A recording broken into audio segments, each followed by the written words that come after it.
press the bell icon on the YouTube app and never miss another update. Hi students, welcome back.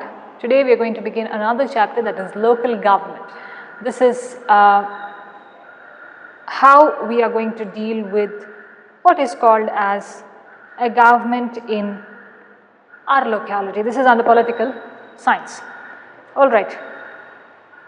Local government, that is a government, a form of administration that is there in our locality, like the panchayats that are there. There is a sarpanch and then there are people for him, isn't it? In this lesson we are going to study why local governments have to be formed or what is the importance of forming these local governments. Then what are kind of objectives that are there, functions of the local government. Then how did this formation happen, what kind of an administration happens, what kind of responsibilities and duties people have of the local government. Alright, now this form of government, that is forming a local government, is a very old concept that is there. Something that is there for many years. When the British were ruling us, they were also doing a kind of administration, isn't it?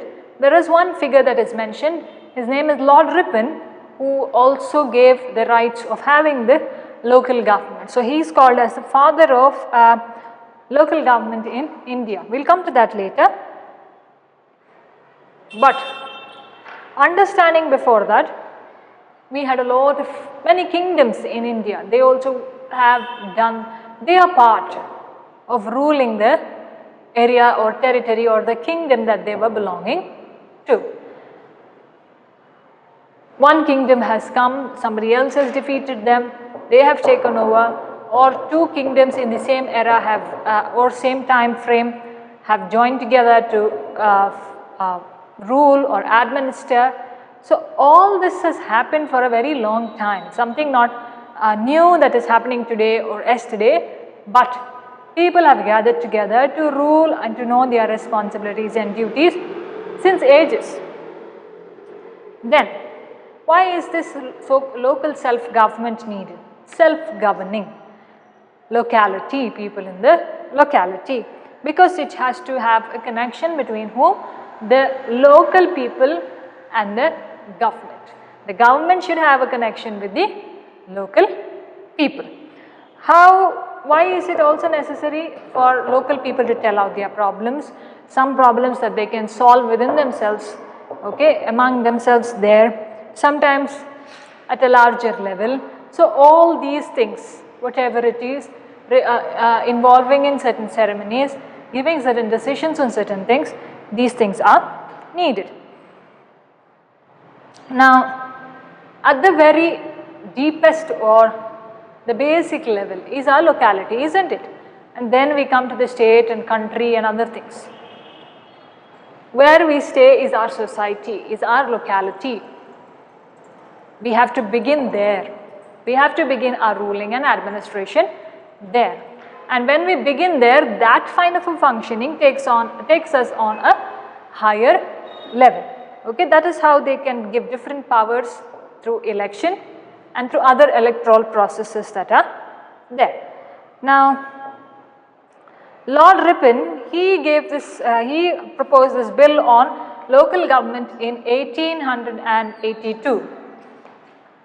This man you must remember.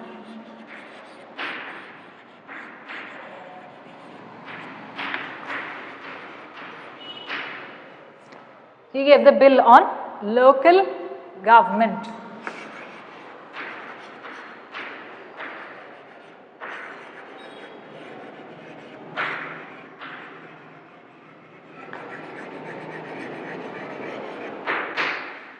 Okay, bill on local government. Who is that? Lord Ripon.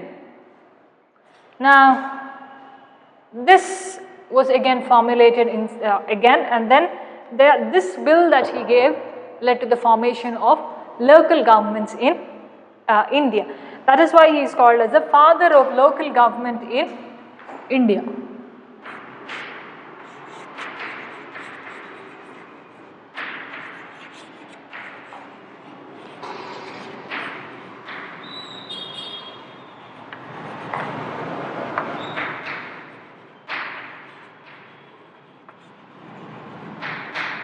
father of local government in India, who is called Lord Ripon.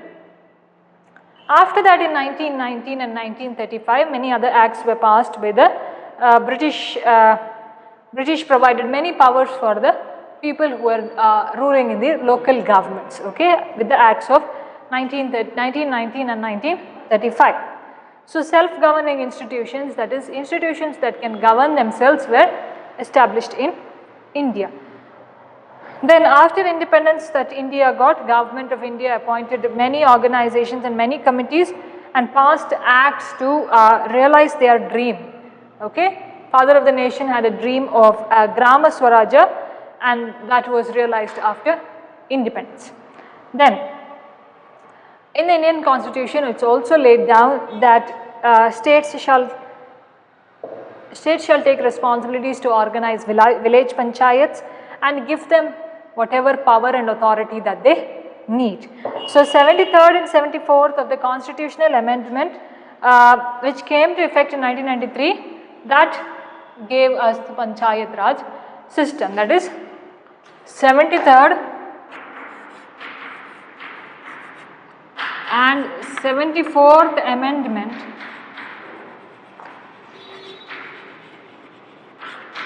of the constitution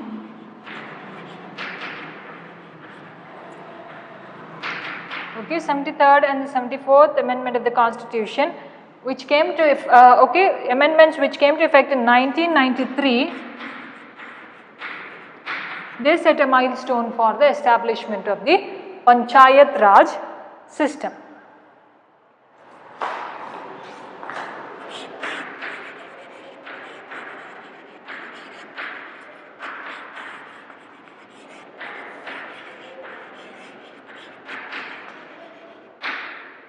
Panchayat Raj system, okay. Then as per the amendment, in that article 243 and to 240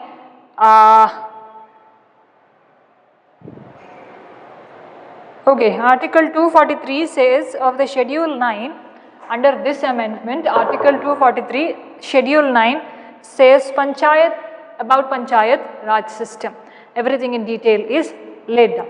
So, 74th amendment here provides constitutional status for administrating in the local government.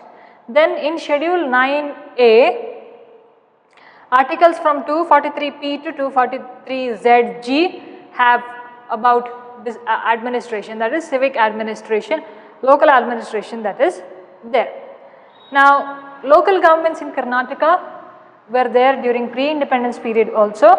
In the post-independence period, they were again appointed by the state governments to strengthen or to make these local bodies very strong. So, here in Karnataka in 1983, Panchayat Raj Act was introduced and that came to effect in 1985, 2 years later. According to this act, it says Zilla Panchayat at the district level, Taluk Panchayat at the Taluk level, Gram Panchayat at the village level were created through direct elections, okay, whatever direct elections. So, Zilla Panchayat at the district level, Taluk Panchayat at the Taluk level and Gram Panchayat at the village level, okay.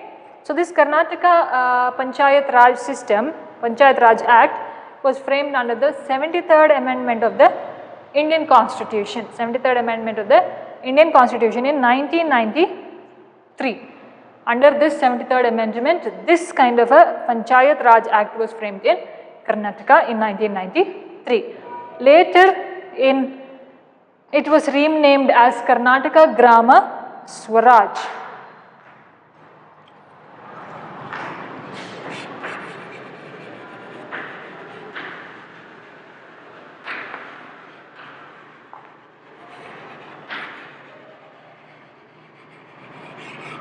Karnataka Grama Swaraj and Panchayat Raj Act, that is from 1993 in 2015. Alright. Now, current Panchayat Raj system that is there, it is according to the Act. What kind of objectives do these local governments have? First is solving people's problems, whatever difficulties they have.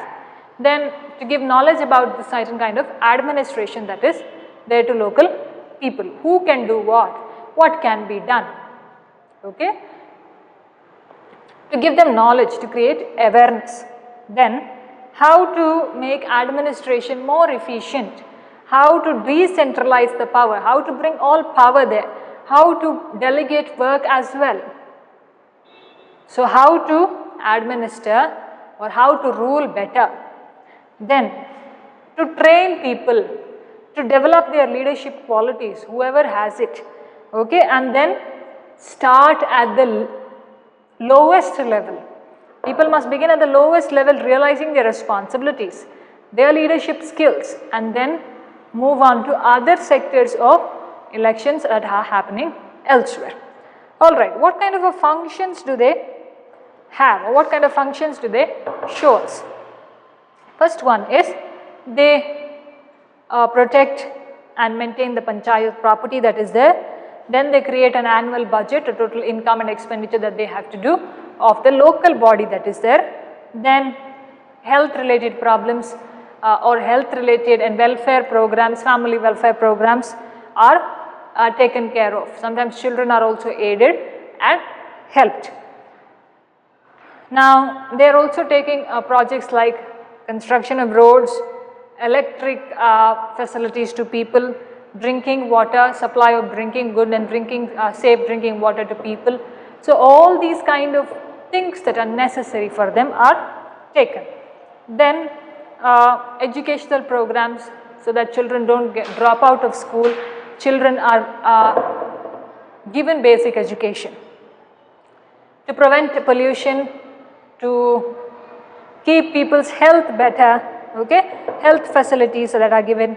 Then to give a ration that is there, or like food grains, kerosene, sugar, alright. They do give for people who are registered under BPL cards, isn't it, below poverty line. So for them they do give these rations where you get rice, you get sugar, you get oil, alright, different kinds of food grains for your necessary purposes. Then they have to register any deaths happening there, register any birth happening. So births and deaths have to be taken care. Then encourage agriculture of the people, animal husbandry, okay, any khadi products, handicrafts that are they, weaving that they are doing, all these handloom things that they do, all has to be encouraged. Now I am going fast because this is very easy, you can read and understand as well, alright. Then conservation of soil, water and natural resources that are there. Then have different kind of agricultural programs for the farmers, make them aware of the new technologies, make them aware of certain new ways of getting productive crops, productive produce, alright. Then to plan certain programs for the weaker sections of the society, okay, SCs, STs, children, women and other things, welfare schemes that are done. Then street light facilities for people, reading room facilities, a public library for people to use, all these systems the Panchayat Raj has to look. Then collecting taxes, fees, any penalties, fine that are there from the people. Then basically understand this, that is they have to look for the entire welfare of their locality, entire welfare of those people. Then how do they get this kind of a income that is there? They have funds, they have different projects which people aid them into. So main sources of income that they get are from money that is collected as water bill, for health facilities, sometimes as education, library and reading room fees, okay. Then taxes that are there, then land tax that is given. Anybody wants to do their businesses, what kind of an establishment they do, they have to pay money. Then markets who are running, entertainment houses, people who are advertising will give them money. Okay, if there are tourist spots, people who are tourists come there and then spend money on that. Alright, if properties are given on rent, given on lease, then they give money. Then financial grants that are coming from the government, financial aids that come from the government, alright. So these are the ways they get their income. Now we'll study what's a Grama Sabha. Now Grama Sabha is a very small and the primary unit of a local government that is there. Now it has all members, all voters of the village together. Then they should meet twice in a year. The Grama Sabha is called by whoever is the president. That is, he tells people that there is a meeting. He calls for the meeting. Then if the president of the Grama Sabha fails to call, then the executive officer of the Taluk Panchayat will call for the Grama Sabha. That is meeting, an assembly of the village.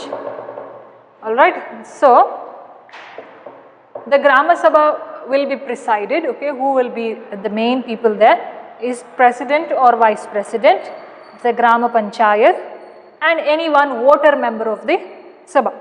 Then they discuss about what? Problems of the village, anything that they need, certain facilities that they need to use, what kind of solutions that they can have, what kind of measures they should do, okay, all this is discussed. So Zilla Panchayat, Taluk Panchayat, Gram Panchayat. Under Gram Panchayat is the president, vice president. They are elected by the members of the Grama Panchayat. Then is the PDO who is appointed by the government. Okay. So there are different villages under him. So in Karnataka there are 6,022 Gram Panchayats. Villages almost having 5,000 to 7,000 of population. Now 400 members, one ward, okay, one ward that becomes, or one representative will represent all these people. Now the term of Gram Panchayat is 5 years and that term begins from the first day of the meeting of the Gram Panchayat. That is term of 5 years begin. If today we are calling for the meeting, then from today it is 5 years. Next is Gram Panchayat, okay, that was Gram Sabha. This is Gram Panchayat. Gram Panchayat again is for 5 years. Okay, Gram Panchayats is what is for 5 years, that is what I told you earlier. Now Gram Panchayat is formed on the basis of the population of the village. Now if there are 5,000 to 7,000, they form a Gram Panchayat. 7,000 what? People there. So regions of Uttar Kannada and Dakshin Kannada and Malnad form Gram Panchayat only with a population of 2,000 people. Uttar Kannada, Dakshin Kannada and Malnad regions form Gram Panchayats. So these Gram Panchayats are elected by the adult population of that Panchayat area. So out of that 400 voters who are elected, one will become the representative. Okay, one representative for 400 voters will be elected. Then reservations will be given to scheduled castes, scheduled tribes, backward classes and women. Okay. Then Gram Panchayat meeting should be held again at least once in 2 months.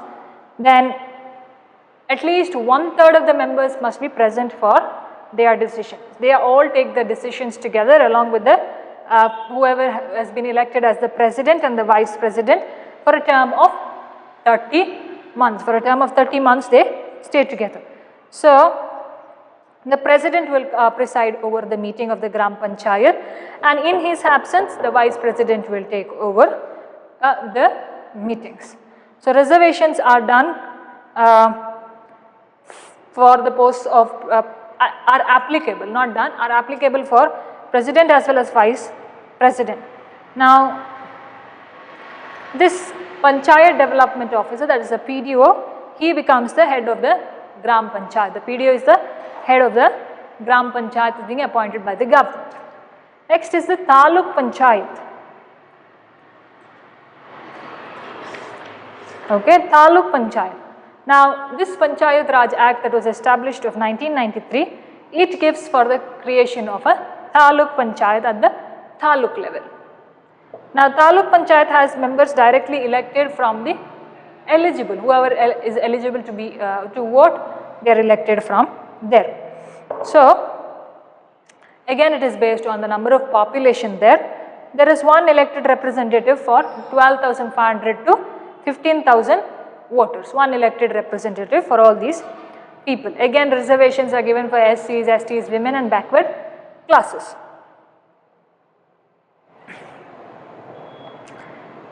Now, one-fifth of the presidents of Gram Panchayats should serve as the members of the Taluk Panchayat. Then presidents are chosen through lottery system. Okay, they are again nominated on rotation basis for a period of 1 year. So 1 year, and again the next person is nominated. Then these nominated members will also have a right to vote, and they will have a right to participate in all the meetings that are there, which will be held in presence of the president and the vice president. So the term of Taluk Panchayat members is 5 years. They can resign if they want, or they can be removed by the government. Now these MLAs who are there, legislative assembly members, okay, legislative council members, members of the parliament, they can attend the meeting, the Taluk Panchayat meetings. So this has to be held at least once in a month. Taluk Panchayat meetings have to be held at least once in a month. If there is very important things to be discussed, like an urgency that is there, then it can call its meetings. So the Taluk Panchayat president will preside over the meeting. In his absence, the vice president will take over. So vice president and president are elected by Taluk Panchayat members who are there. They are for a term of 5 years or whenever their membership goes away. Like sometimes they want to resign, or sometimes they are removed. So whenever their term ends, or whenever they remove or resign, that is when they lose their membership. Then again, they look after all the needs of whatever is needed in the panchayat. So executive officer is elected, the EO, okay, to look after all the works of the Taluk Panchayat. So they have also certain functions with regard to performing their duties as a local body. That is, they have to give annual plans, whatever they have planned, a proposal like, and they have to submit it to the Zilla Panchayat. Whatever plan they have made to be done in the Gram Panchayat, they have to give it and present it to the Zilla Panchayat. Then they have to implement welfare programs which are being ordered by the Zilla Panchayat or the state. Sometimes welfare programs like health and sanitation may be ordered by the state. They have to do it. Alright. We will start with this with the Taluk Panchayat, Zilla and the urban local bodies along with town municipalities or Mahanagara Palike, we will see in the coming class. Okay, thank you very much, students.